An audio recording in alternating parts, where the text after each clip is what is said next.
Hello, welcome to my channel इराद्या. आणि आजचा विषय जो आहे जो मागच्या व्हिडिओच्या रिलेटेड आहे. कारण मी जो मागे व्हिडिओ टाकला होता की हे 5 श्लोक तुम्ही तुमच्या मुलांना शिकवायला हवेत, त्या व्हिडिओला खूप चांगला प्रतिसाद येत आहे.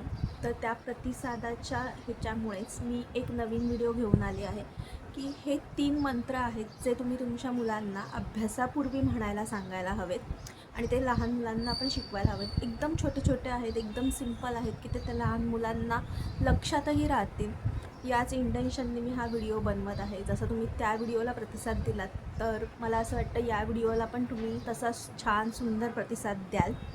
तर आता आपण व्हिडिओला सुरुवात करूयात. आणि व्हिडिओ आहे ना, तुम्ही शेवटपर्यंत नक्की बघा. आणि तुम्हाला असेच व्हिडिओ जर हवे असतील तर तुम्ही मला ते कमेंट बॉक्समध्ये नक्की सांगा. आणि चॅनलला सबस्क्राईब करा, व्हिडिओला लाईकसुद्धा करा आणि मला कमेंट नक्की करा.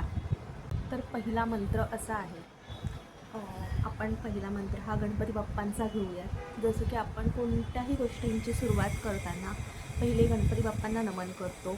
आणि जसं की गणपती बाप्पा हे बुद्धीचे देवता आहेत. आणि जसं मी सांगितलं की लहान मुलांकडून हे श्लोक, हा मंत्र, हे मंत्र जे आहेत ते तुम्ही त्यांना अभ्यास करण्यापूर्वी म्हणून घ्या. तर आपण बुद्धीचे देवता गणपती बाप्पा असल्यामुळे आपण पहिला मंत्र त्यांचा शिकूयात.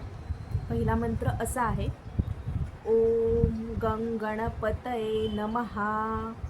खूप सोपा मंत्र आहे. तुम्ही नक्की तुमच्या मुलांकडून हा म्हणून घ्या. त्यांचे उच्चारसुद्धा स्पष्ट होतील, त्यांचं थोडं लक्ष लागेल आणि त्यांना येतीलसुद्धा ते मंत्र म्हणायला. आणि आपल्याला जर आपली पुढची पिढी खूप छान घडवायची असेल तर आपणही त्या मुलांना हे मंत्र, श्लोक, आपण आपले संस्कार हे त्या लहान मुलांना द्यायला हवेत. आता दुसरा मंत्र एकदम सोपा आहे, ओम नमः शिवाय. खूप सुंदर, खूप छोटासा असा हा मंत्र आहे. आणि आपण प्रत्येकजण घरात हा मंत्र म्हणत असतो.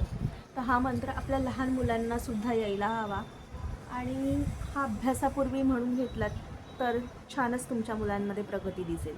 तिसरा मंत्र हा सरस्वतीचा मंत्र. कारण सरस्वतीसुद्धा ही विद्येची, बुद्धीची देवता आहे.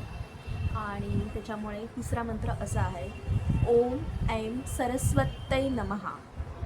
थोडासा हार्ड वाटेल लहान मुलांसाठी, पण तुम्ही नक्की त्यांच्याकडनं हे मंत्र म्हणून घ्या. तुमच्या मुलांमध्ये खूप चांगली प्रगती होईल. लहान मुलांमध्ये आपण लहानपणापासून खूप चांगले संस्कार घडवण्याचा आपण प्रयत्न करूयात. आणि तुम्ही पण मला सांगा की तुम्हाला तुमच्या मुलांना हे मंत्र येत आहेत का? आणि येत असतील तर तुम्ही मला ते कमेंट करून नक्की सांगा.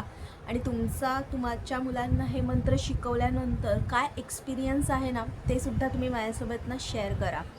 आणि व्हिडिओ आवडला असेल तर व्हिडिओला लाईक करा, चॅनलला सबस्क्राईब करा आणि कमेंटसुद्धा करा.